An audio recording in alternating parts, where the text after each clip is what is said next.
नमस्कार मेरे सभी प्यारे भाई बहन। आज हम फिर से आप सभी लोगों के लिए लेकर आ चुके हैं मोस्ट इंपॉर्टेंट डेरिवेशन के सीरीज में फिजिक्स के 5 नंबर वाले मोस्ट इंपॉर्टेंट क्वेश्चन के सीरीज में एक और फिर से मोस्ट इंपॉर्टेंट क्वेश्चन जो कि आपके बोर्ड एग्जाम में हर बार पूछा जाता है।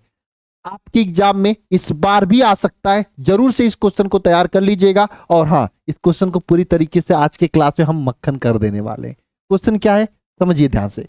सरल सूक्ष्मदर्शी का सिद्धांत, किरण आरेख और आवर्धन क्षमता, जो कि आपके एग्जाम में बार बार आता है, इसको आज हम लोग बहुत ही आसान तरीके से करने वाले हैं।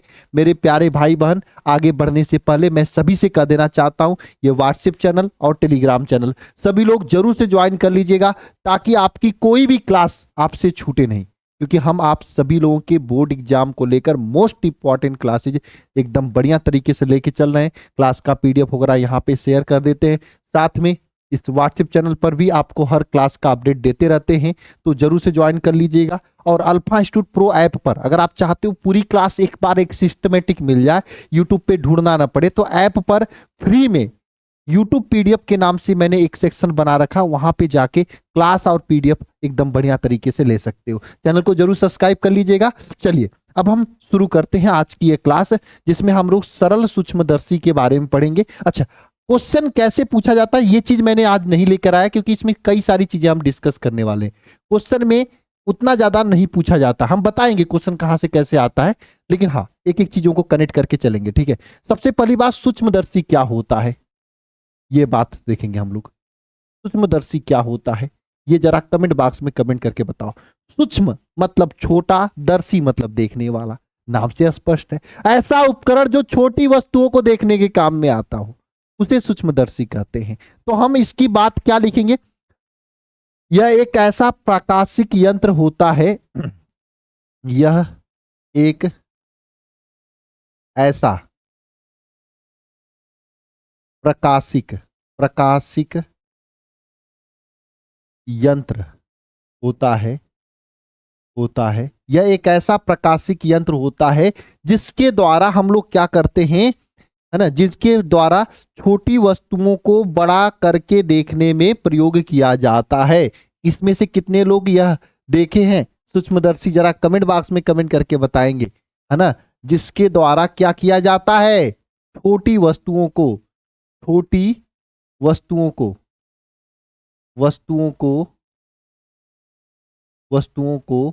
कैसे करके बड़ा करके देखने में प्रयोग किया जाता है ना। बड़ा करके देखने में प्रयोग किया जाता है। ये आपका क्या हो जाएगा, सूक्ष्मदर्शी। और सूक्ष्मदर्शी ना दो प्रकार का होता है, यह दो प्रकार का होता है।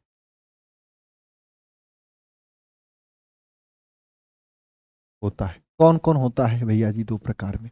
पहला होता है आपका क्या, सरल सूक्ष्मदर्शी,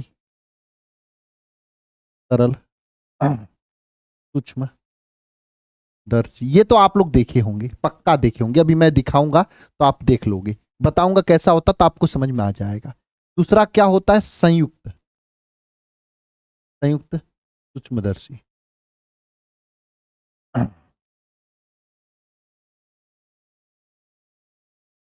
दर्शी। अच्छा जी भैया, ये जो सरल सूक्ष्मदर्शी होता है भैया जी ना, ये तो सभी लोग देखे होंगे। संयुक्त सूक्ष्मदर्शी भी देखे होंगे, ऐसे करके होता है देखने वाला यंत्र, है ना। ये दोनों आपके लिए इंपॉर्टेंट है भैया जी, दोनों पढ़ना है आपको। अब हम बात करेंगे सबसे पहले किसके बारे में, सरल सूक्ष्मदर्शी। चलो जी देखो, इस तरीके से सरल सूक्ष्मदर्शी होता है। देखो यह इस तरीके से एक ना फ्रेम होता है, मोटा सा, है ना। यह एक तरीके से क्या होता है, फ्रेम होता है। इसके अंदर हम लोग क्या कर लेते हैं, कांच का एक डंडी लगा देते हैं। इसके अंदर क्या कर लेते हैं, कांच का एक डंडी लगा देते हैं, है ना भैया जी। कांच का एक डंडी लगा देते हैं और ये पकड़कर इस तरीके से हम लोग देखते हैं। और इसमें जो लेंस यूज या होता है वो कौन सा लेंस होता है, उत्तल लेंस का प्रयोग करते हैं ना। हाँ जी, ठीक है। इसमें लेंस कौन सा यूज करते हैं? उत्तल लेंस का यूज करते हैं। ये आपका क्या है? फ्रेम है भैया जी। ये आपका उत्तल लेंस है, लेंस है। और ये आपका क्या है? हैंडल है, हैंडल है, पकड़ने वाला हैंडल है। इसे क्या बोलेंगे? हैंडल बोलेंगे भैया जी। समझ में आ रहा है ना? हैंडल है। कहते हैं ना, आप अगर चीजों को समझ के पढ़ोगे तो कोई दिक्कत नहीं होगा। 2 मिनट 4 मिनट लंबा वीडियो देख लिया करना, लेकिन आपको समझ के पढ़ना है, फील करना है चीजों को। फील हो गया? ये फ्रेम है, उत्तल लेंस यूज होता है, हैंडल होता है। इसके बारे में क्या लिखोगे, है ना? सरल सूक्ष्मदर्शी जो होता है, सरल सूक्ष्मदर्शी कैसा होता है? एकदम सरल होता है भैया जी। एकदम क्या होता है? सरल होता है। सरल सूक्ष्मदर्शी एकदम सरल होता है। इसमें क्या प्रयोग किया जाता है? इसमें एक उत्तल लेंस, एक उत्तल लेंस का प्रयोग करते हैं, है? ठीक है। जिसका जिसको क्या करते हैं? एक फ्रेम में, है ना, ये फ्रेम ही है ना, में कसकर हैंडल से क्या कर लेते हैं? जोड़ देते हैं, हैंडल से जोड़ देते हैं। ठीक है जी भैया जी। अब हम लोग बात करेंगे कि सरल सूक्ष्मदर्शी में प्रतिबिंब कैसे बनता है ना। देखो जी भैया, यहां पे अब हेडिंग का डाल लेना, सरल सूक्ष्म सूक्ष्मदर्शी में प्रतिबिंब का बनना। इसमें हम लोग प्रतिबिंब कैसे बनता है इसके बारे में देखेंगे भैया जी। बहुत ही मोस्ट इंपॉर्टेंट, मैंने 6-7 प्रश्न आपको दिखाया था जो पूरे चैप्टर के इंपॉर्टेंट है। पूरे चैप्टर जितने भी फिजिक्स में चैप्टर है, उन सभी चैप्टर में सबसे ज्यादा इंपॉर्टेंट ये सब प्रश्न आते हैं, इसलिए मैं इसको पहले करा रहा हूं। देखो इसमें क्या करते हैं भैया जी, एक ये आपके सामने लेंस ले लिया। कौन सा ले लिया? उत्तल लेंस ले लिया। इसका ये क्या है भैया जी? एक मुख्य अक्ष है। ठीक है भैया जी, है ना। इसके ये आपका क्या है? प्रकाशिक केंद्र हो गया भैया जी।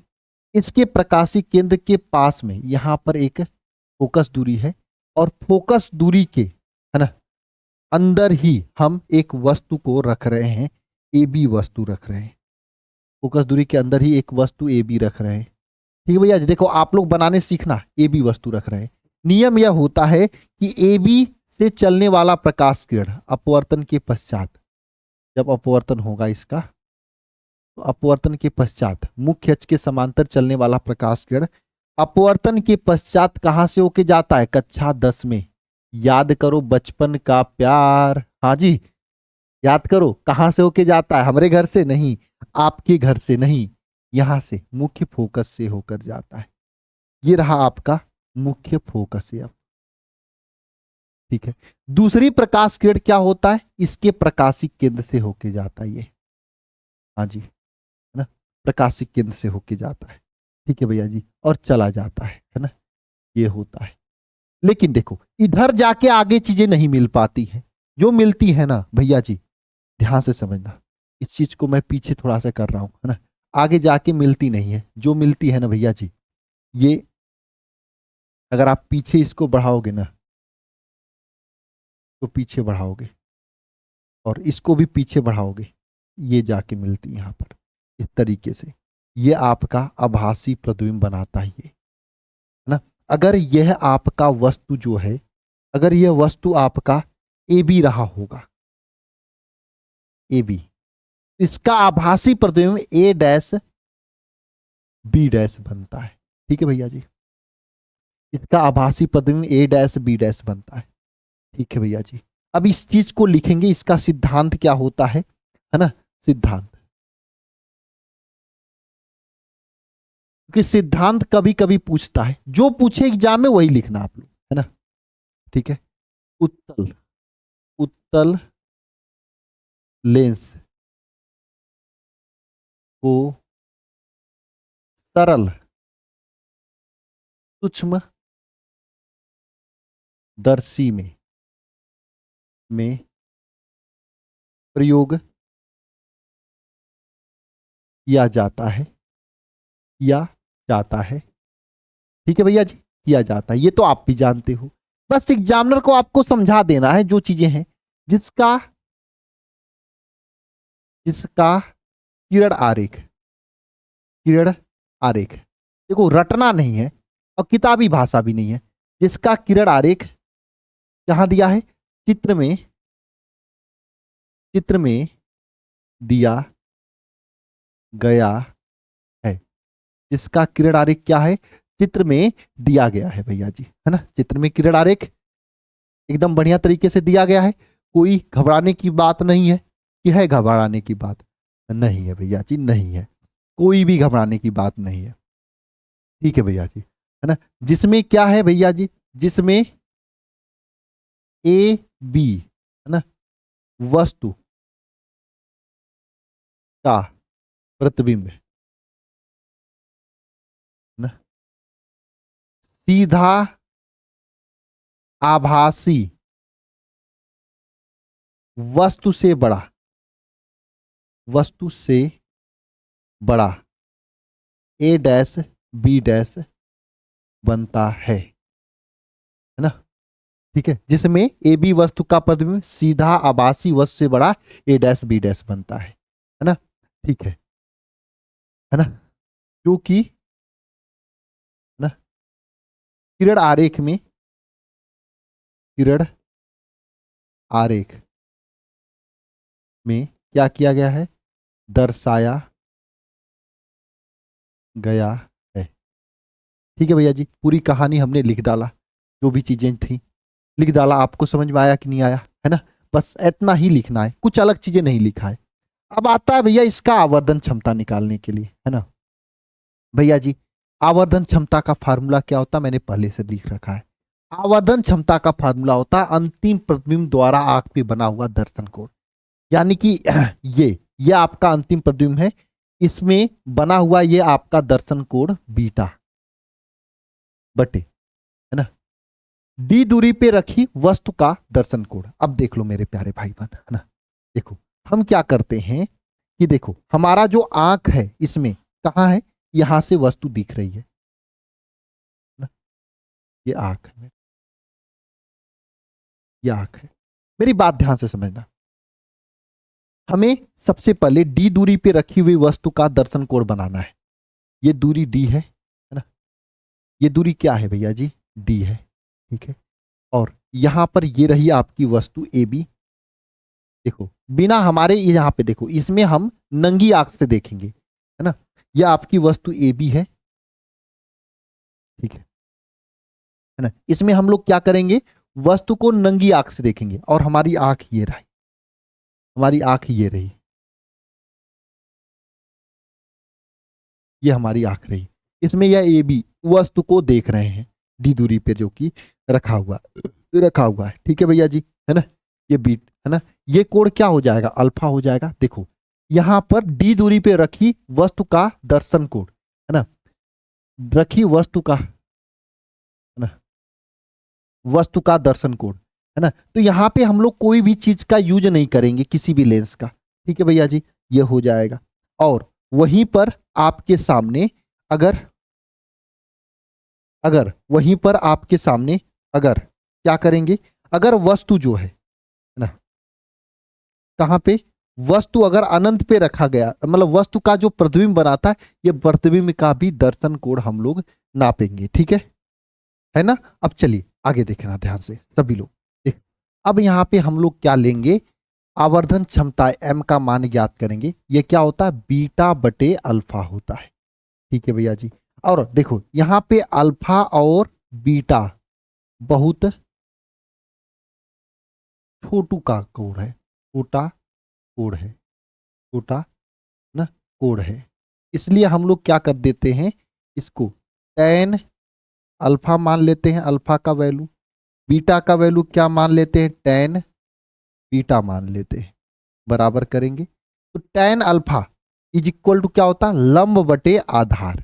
तो यहां पे क्या हो जाएगा भैया जी, है ना, ए बी बटे डी, ओ भी माइनस डी हो जाएगा, माइनस डी हो जाएगा। क्यों माइनस डी होगा, क्योंकि देखो यहां पे अगर हम वस्तु रख रहे हैं इसके इस साइड का, मतलब यहां से देखने वाली आंख है तो इसके इस साइड की सब दूरियां ऋणात्मक होती हैं तो माइनस डी हो जाएगा।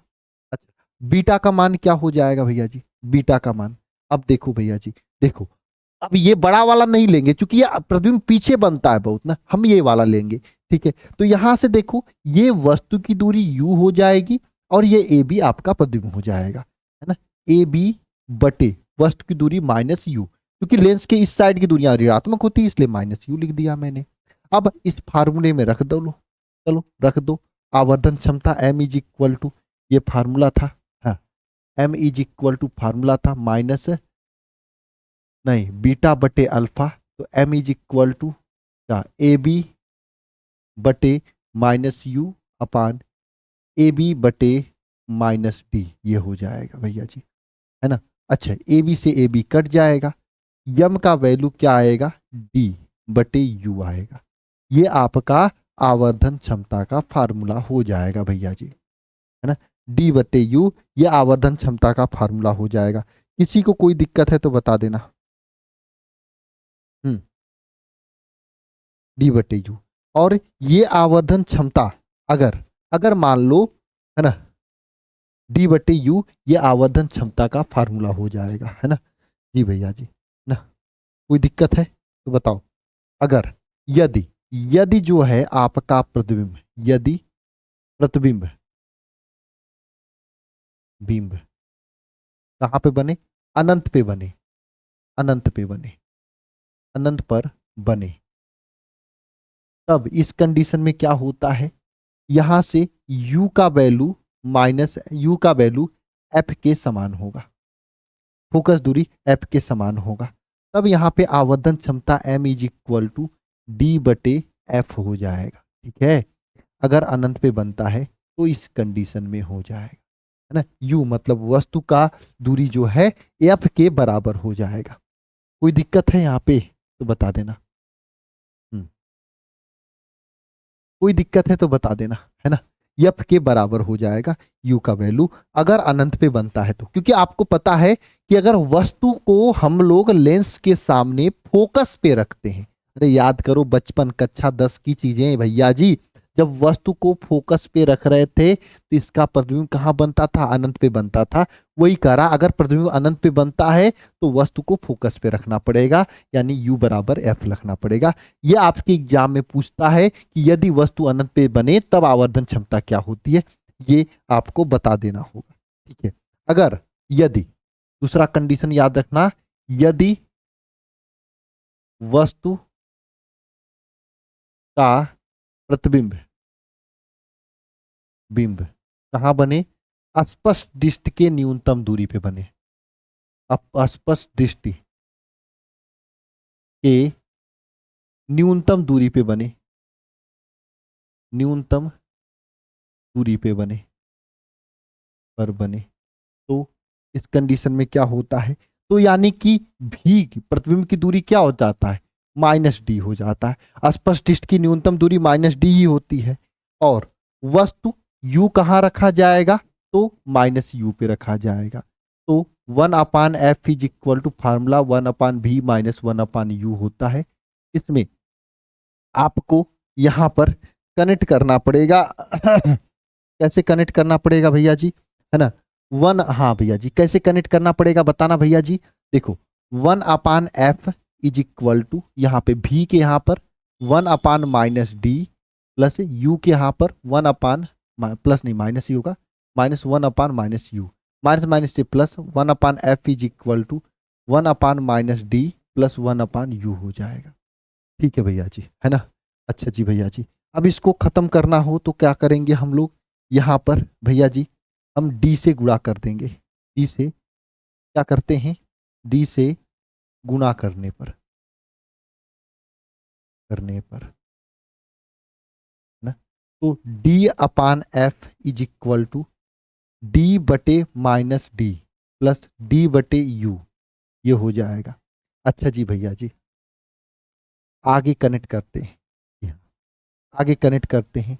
D upon F is equal to D बटे डी, यहाँ पे -1 बचेगा प्लस डी बटे यू हो जाएगा। -1 इधर आएगा तो डी अपान एफ प्लस 1 हो जाएगा इज इक्वल टू डी बटे यू हो जाएगा, है ना। और डी बटे यू किसके बराबर है, एम के बराबर है। तो यहाँ पे लिख सकते हैं डी अपान एफ प्लस 1 हो जाता है जब आपका प्रतिबिंब कहाँ पे बनता है, अस्पष्ट डिस्क के न्यूनतम दूरी पे बनता है। उस कंडीशन में आपका जो है क्या क्या आवर्धन क्षमता।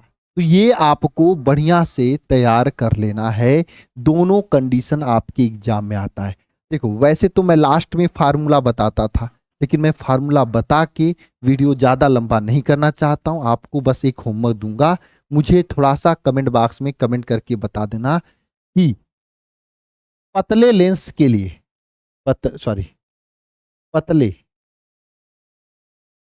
पतले लेंस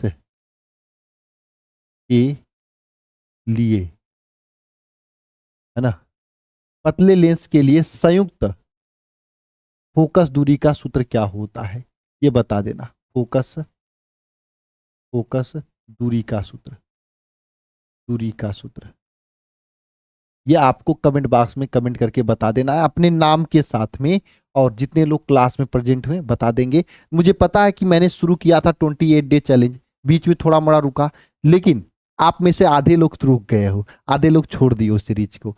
देखना लास्ट के टाइम में आप ये सब वीडियो देखकर जाओगे, जब देखना लास्ट टाइम में तो कमेंट बॉक्स में कमेंट जरूर करना, भैया उसी समय कर लेना चाहिए था, क्योंकि ये क्रीम निकाल के दे रहा हूं और वो चीज दे रहा हूं जो लास्ट टाइम में सब लोग परेशान होते हैं जिस चीज को लेकर। अभी रट डालो यार, 20 मिनट 25 मिनट का वीडियो अगर 3 बार दिन भर में देख लो तो एक डेरिवेशन तैयार हो जाएगा, और सब फिक्स क्वेश्चन है, ठीक है भैया जी। और हाँ, जिन बच्चों को टॉपर बनना है तो अभी भी समय है, ये शिखर 2.0 बैच के साथ में आ सकते हैं।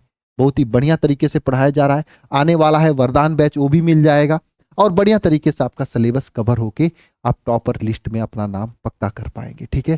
कैसे जुड़ना है तो आप इन दोनों नंबर पे कॉल करके ज्वाइन कर सकते हैं।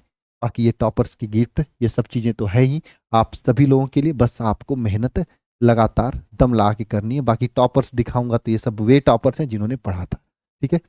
ठीक है भैया जी, चैनल को सब्सक्राइब कर लीजिएगा। आज की क्लास में बस इतना ही, आंसर जरूर मुझे कमेंट बॉक्स में कमेंट करके बता देना, ठीक है। और हाँ, रेगुलर क्लास करना, कल भी क्लास होगी, रेगुलर होगी, ठीक है। मैंने 6 क्वेश्चन दिखा दिया है जो फिक्स होते हैं, और 6 क्वेश्चन में ये भी है आपका, है ना। ठीक है भैया जी, मिलते हैं नेक्स्ट क्लास में। सभी को जय मां सरस्वती।